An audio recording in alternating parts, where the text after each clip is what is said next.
যাত্রা শুনে আসতে অনেক দেরি হয়ে গেল। কি যে একটা অন্ধকার আজকে। আজকে পূর্ণিমার রাত, তাও এত অন্ধকার কেন? আরে মেঘলা তো, নিম্নচাপ হয়েছে, তাই আজকে চাঁদ দেখা যাচ্ছে না। ঠান্ডা কেমন বাতাস দিচ্ছে দেখ। তাড়াতাড়ি চল, জায়গাটা ভালো নয়। কিছুদিন আগে যা হলো। পা চালা তাড়াতাড়ি।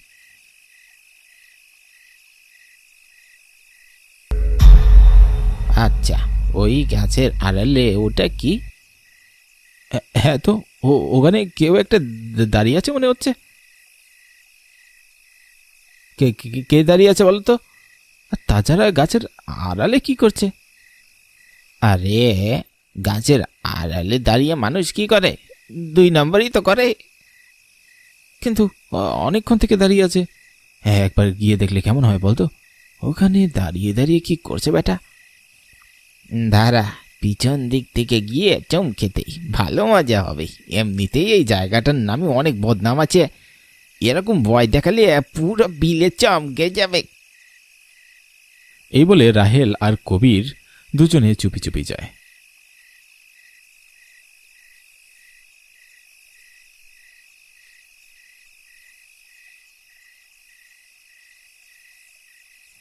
পিছন দিক থেকে যেই না তার গায়ে হাত দেবে, অমনি দেহটা ধুপ করে মাটিতে পড়ে যায়।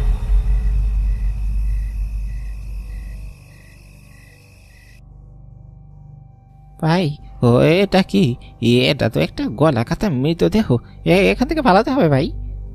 পালা, পালা এখান থেকে, পালা।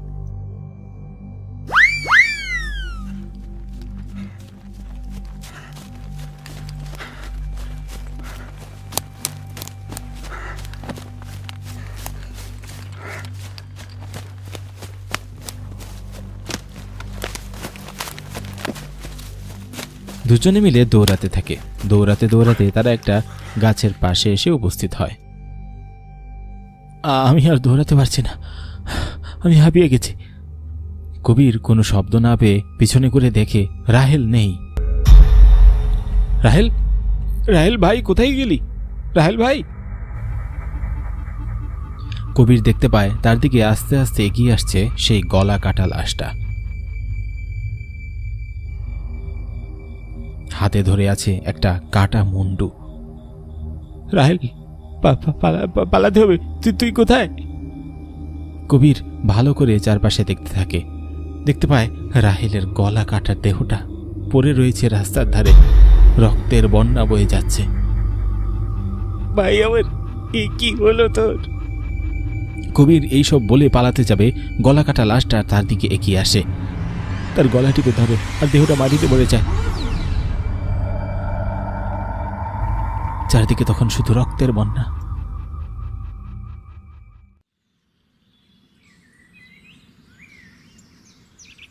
পরদিন সকালে সমস্ত গ্রামবাসী দেখতে পায় দুটো গলা কাটা মৃতদেহ। গ্রামবাসীরা ভয় পেয়ে যায়, একে অপরের সাথে আলোচনা করে ঠিক করে এই পথ যতটা সম্ভব তারা এড়িয়ে যাবে। আর যদিও যাতায়াত করে, 6টার পর এই পথে আর কেউ যাতায়াত করবে না।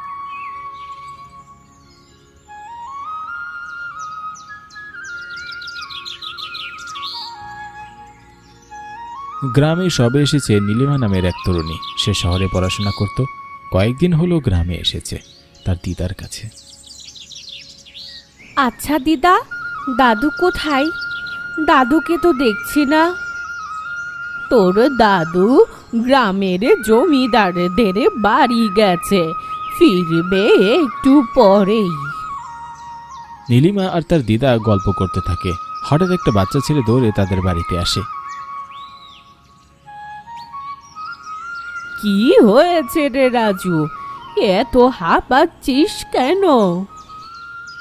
দিদা, দাদুর অ্যাক্সিডেন্ট হয়ে গেছে, আর দাদু গলা কাটা অবস্থায় পড়ে রয়েছে ওই মাথার মোড়ে।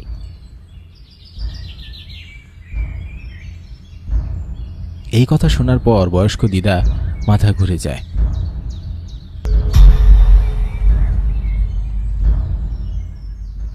তুমি কি এমন কিছু করতে চাও যেটা এক্সাইটিং হবে এবং বিগ উইনও হবে?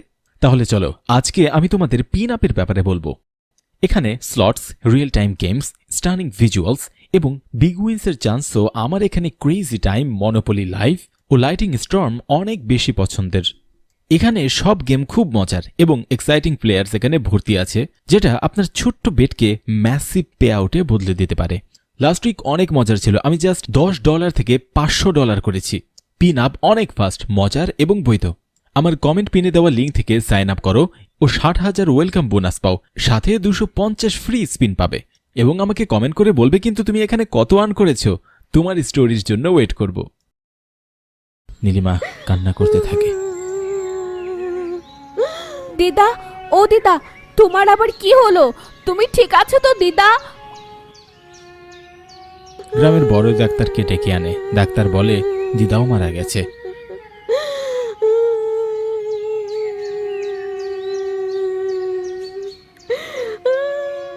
দিদা ওই দিন হার্ট অ্যাটাক করেছিল। দিদা দাদুর শেষ কাজ সম্পন্ন হয়, কিন্তু দাদুর কাটা মুন্ডটা কোথাও পাওয়া যায়নি। এরপর থেকেই একে একে গ্রামে ঘুরতে থাকে।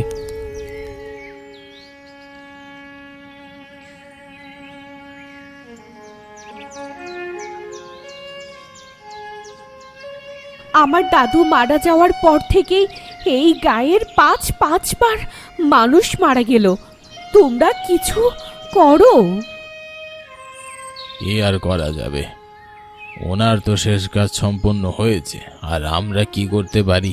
এই পথ দিয়ে এখন যাতায়াত বন্ধ করা উচিত, যতক্ষণ না সমাধান কিছু পাওয়া যাচ্ছে। নয়তো একে একে সমস্ত গ্রামবাসী মারা যাবে। গ্রামে আর কোনো লোকজনই দেখতে পাওয়া যাবে না।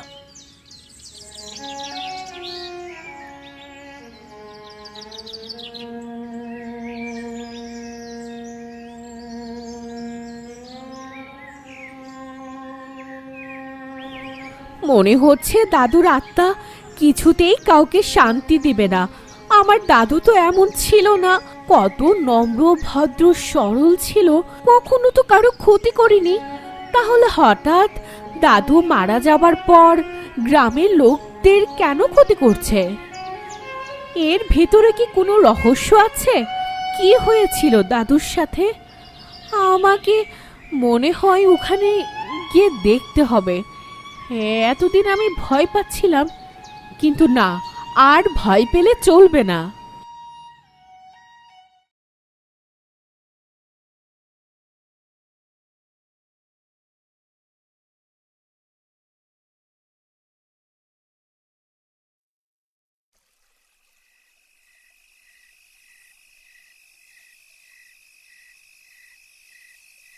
কেউ আছো? কেউ আছো এখানে? আমি আছি, আমি তোর সামনেই আছি দিদি, তুই কি চাস বল? নীলিমা একটা ফ্যাকাশে ভয়ঙ্কর কণ্ঠ শুনে চমকে যায়। নীলিমা খুব ভয় পেয়ে যায় ওই বৃহৎ গলাকাটা দেহটা দেখে, যেটা কিনা নীলিমার সামনেই বাতাসে ভাসছে। নীলিমা ভয় পেয়ে চিৎকার করে ওঠে। তারপরে একা একাই শান্ত হয়ে বলে, দাদু, আমি তোমার নীলিমা। তুমি আমাকে চিনতে পারছো না দাদু? আমি তোকে চিনতে পারবো না? ছোটবেলায় কত কাঁধে চড়ে এই গ্রামে ঘুরেছিস, এখন বড় হয়ে গেছিস। দাদু, আমি তোমার কাছ থেকে কিছু ব্যাপারে জানতে চাই। তুমি কেন গ্রামের সকলকে মারছো? কে বলেছে আমি গ্রামের সকলকে মারছি? আমার সাথে যাদের শত্রুতা, যারা ওই জমিদারের সাথ দিয়েছে, আমি তাদেরই মারছি। মানে কি? আমি তো কিছুই বুঝতে পারছি না। দাদু, আমাকে সবটা খুলে বলো তো, কি হয়েছিল সেদিন?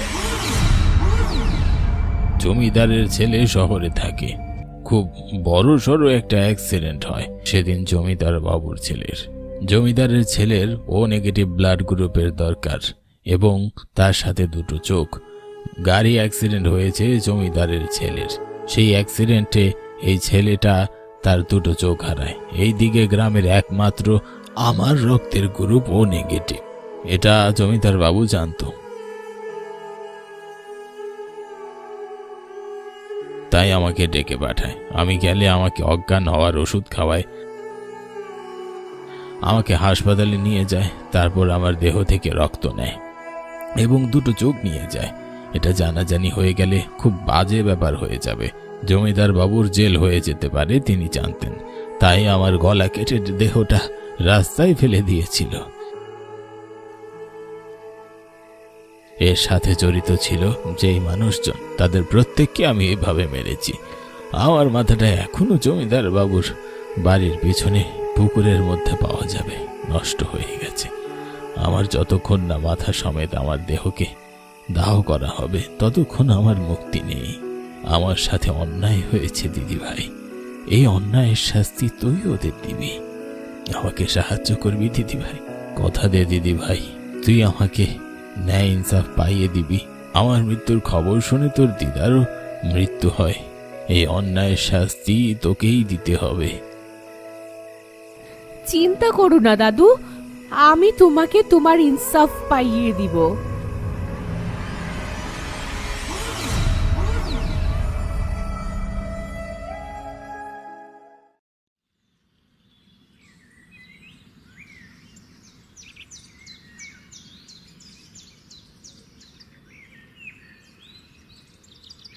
জমিদার বাবু, আপনি যেটা করেছেন খুব ভুল করেছেন। শুধুমাত্র নিজের ছেলেকে বাঁচানোর জন্য আমার দাদুর জীবন নিয়ে নিয়েছেন। আপনি শুধু আমার দাদুর মৃত্যুর জন্যই দায়ী নয়, আমার দিদারও মৃত্যুর জন্য আপনিই দায়ী। আপনাকে উপযুক্ত শাস্তি দেওয়ার ব্যবস্থা আমাকে করতেই হবে, তা না হলে আমার দাদু শান্তি পাবে না।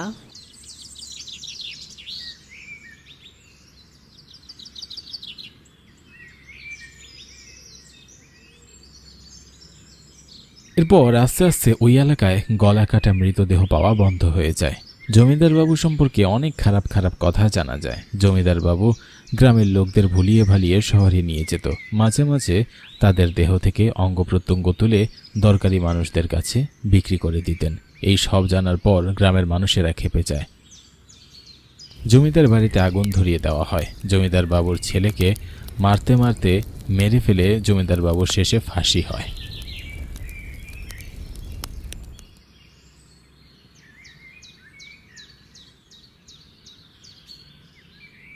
অন্যায় করে কেউ পার পেয়ে যায় না।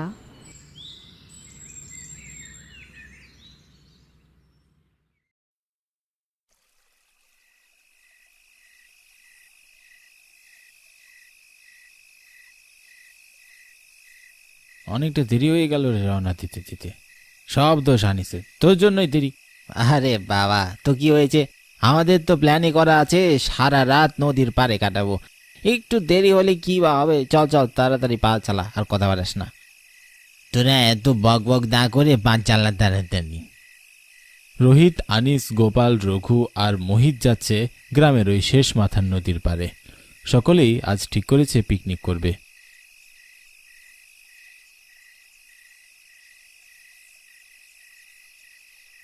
বছরের শেষের দিকে তারা প্রায় প্রতি বছরই এমন আয়োজন করে, তবে এইবারে তারা কিছুটা ব্যতিক্রম করার জন্য নদীর পাড়ে আয়োজন করেছে। নদীর টাটকা সতেজ মাছ ধরে তারপর তা দিয়েই আজকের পিকনিকটা জমজমাট করবে। তাই তো গোপাল বুদ্ধি করে বাসা থেকে মাছ ধরার জালটি নিয়ে এসেছে। এইদিকে বেশ দেরি হয়ে গেছে, অনেকটা রাতও হয়ে গেছে, তবে এই নিয়ে তাদের কোনো সমস্যা নেই। তাদের সকলের প্ল্যান পুরো রাতভর আনন্দ হইচই করবে। এদিকে দেখতে দেখতে সকলে নদীর পাড়ে পৌঁছে গিয়েছে। নদীর পাড়ে আসতেই নদীর পাড় ঘেঁষে ঠান্ডা শীতল হাওয়া বয়ে গেল, সাথে সাথে যেন সকলের মনটাও ভরে গেল। চারপাশ শান্ত নিস্তব্ধ, শরীর মাঝ বরাবর চাঁদের আলোর কিরণ আর নদীর পাড় ঘেঁষে বয়ে যাওয়া শীতল হাওয়ায় যেন সকলের এক নতুন প্রকৃতির রূপ দেখতে পেল, যা সাধারণত সকলের চোখে ধরা পড়ে না। চল চল, নৌকাতে উঠে সকলে রওনা দিই। হ্যাঁ, তাই বরং চল, যত তাড়াতাড়ি সম্ভব চল। না জানি মাছ ধরতে কতক্ষণ লাগবে। হ্যাঁ, তাড়াতাড়ি যাওয়াই ভালো। তারা নিজেদের মধ্যে কথাবার্তা বলে নৌকাতে ওঠার সিদ্ধান্ত নিল।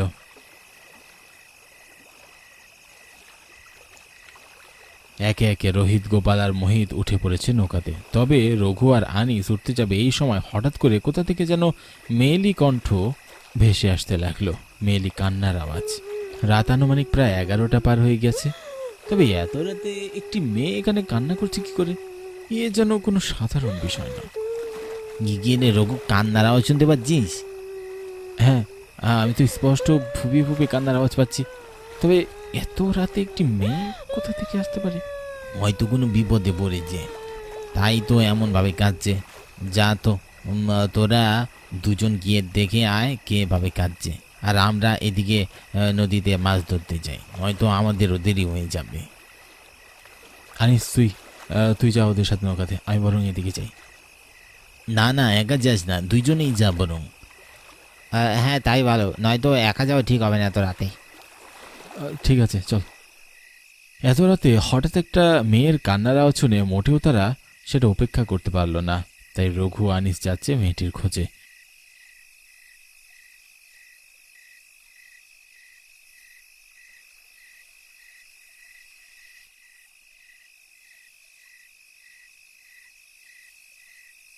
কোথায় থেকে মেয়ে আসছে বা কেনই বা কাঁদছে?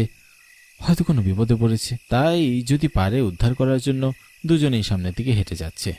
চারপাশটাও বেশ নিঝুম, আস্তে আস্তে মনে হচ্ছে যেন আলো ফুরিয়ে আসছে।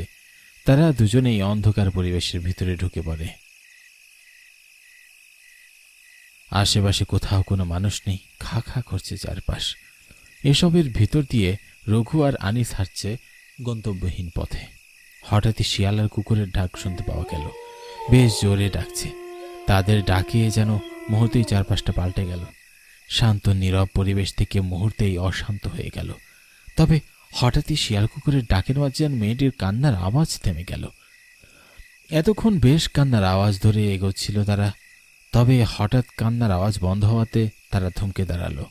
প্রায় অনেকটা পথ এগিয়ে গিয়েছে তারা, একেবারে নদীর পাড় ছাড়িয়ে জঙ্গলের ভিতর। কিরে আনিস, কিছু শুনতে পাচ্ছিস? না তো, মেয়েটির কান্নার আওয়াজ তো শুনতে পাচ্ছি না, শুধু শিয়াল কুকুর ডাকছে। হ্যাঁ তাই তো। ধর কি এক ঝামেলা, হয়তো মেয়েটি কোথাও চলে গিয়েছে, তাই পাওয়া যাচ্ছে না। চল আমরা আমাদের জায়গায় ফিরে যাই। তাই ভালো, শুধু শুধু সময় নষ্ট হলো। আনিস আর রঘু মনে মনে খুব বিরক্ত হলো। পিকনিকে এসে যে এতটা সময় নষ্ট হবে তা তারা ভাবতেও পারেনি। এতক্ষণে নিশ্চয়ই তারাও নদীর মাঝখানে চলে গিয়েছে। সব ভাবতে ভাবতে বেশ বিরক্তি ভাব নিয়ে দুজনে আবার হাঁটতে লাগলো নদীর পাড়ের উদ্দেশ্যে। দেখতে দেখতে তারাও নদীর পাড়ে পৌঁছে গেল।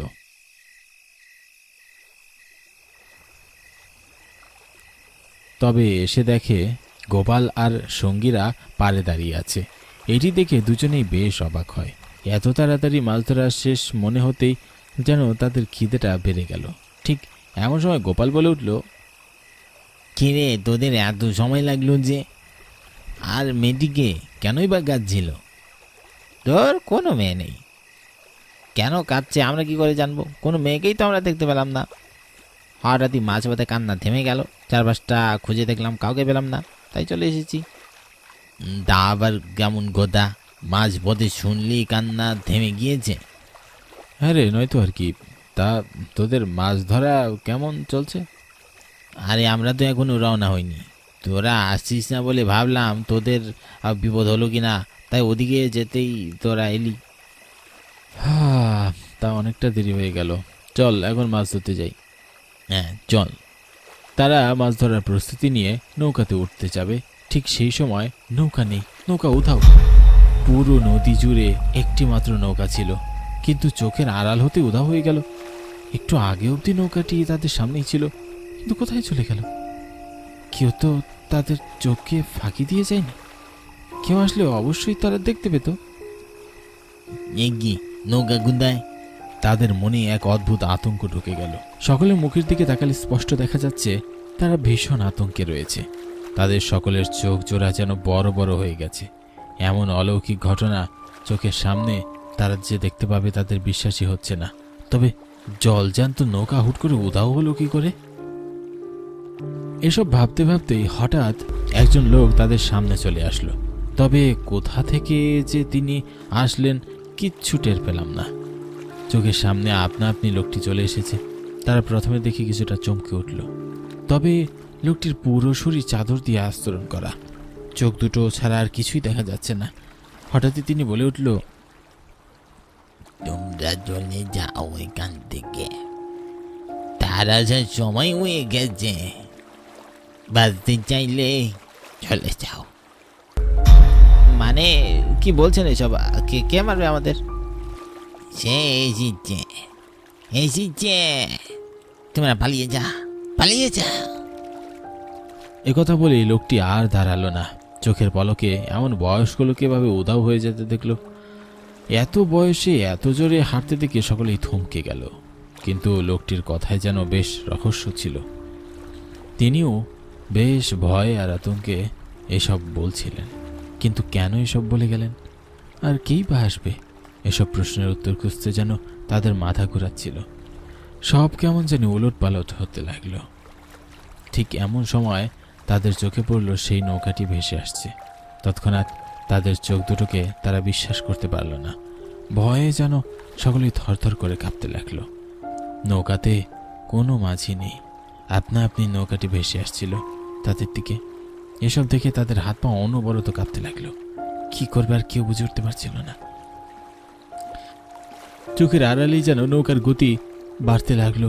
তবে এইবারে যেন নৌকা মাঝিহীন নয়, আস্ত একটা যুবতী মেয়ে সাদা শাড়ি পরে নৌকা চালাচ্ছে। তবে এতক্ষণ নৌকায় ছিল না কেউ। হঠাৎ হঠাৎ করে মেয়েটি কোথা থেকে হাজির হলো।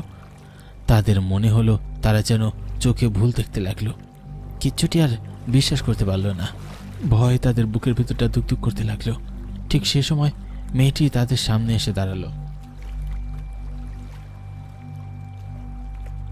মেয়েটি সাদা শাড়ি পরা, স্পষ্ট রক্তের দাগ, চোখ দুটো লাল টকটকে, যেন আস্ত গিলে খাবে সকলকে।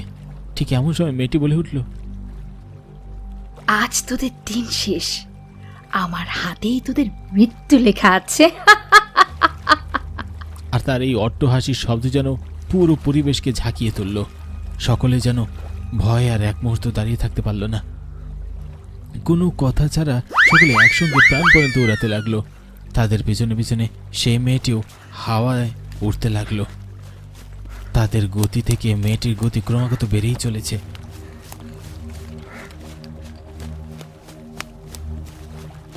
তৎক্ষণাৎ মেয়েটির হাত লম্বা হয়ে রঘুকে ধরে ফেলল। রঘু আর দৌড়াতে পারল না, সে আটকে পড়ল মেয়েটির হাতে। আর বাকি চারজন দৌড়ে পালিয়ে গেল। তাদেরকে আর মেয়েটি ধরতে পারল না। মেয়েটি রঘুকে এক ঝটকানিতে তার সামনে হাজির করল। মেয়েটির হাতের স্পর্শ পেতেই যেন তার প্রাণ বেরিয়ে যাচ্ছিল। মেয়েটির বড় বড় নখের কোনা রঘুর গলায় যেন ফুটাচ্ছিল। অনবরত মেয়েটির হাত তার গলায় চাপ সৃষ্টি করতে লাগলো। সে চাপ বাড়তেই তার নিঃশ্বাস বন্ধ হয়ে যেতে লাগলো। সে নিঃশ্বাস নেওয়ার জন্য ছটফট করতে লাগলো। তবে হঠাৎই আর নিঃশ্বাস নিতে পারছিল না। তার শ্বাস প্রশ্বাস বন্ধ হয়ে যাওয়ার উপক্রম হলো। সঙ্গে সঙ্গে তার শরীর নিস্তেজ হয়ে গেল। এরপরই শরীর পড়ে রইল মাটিতে। মেয়েটিকেও আর আশেপাশে দেখা গেল না। সেও যেন নিমেষেই উধাও। পরদিন সকাল হতেই চারপাশ সূর্যের আলোয় বেশ ঝকঝকে করতে লাগলো।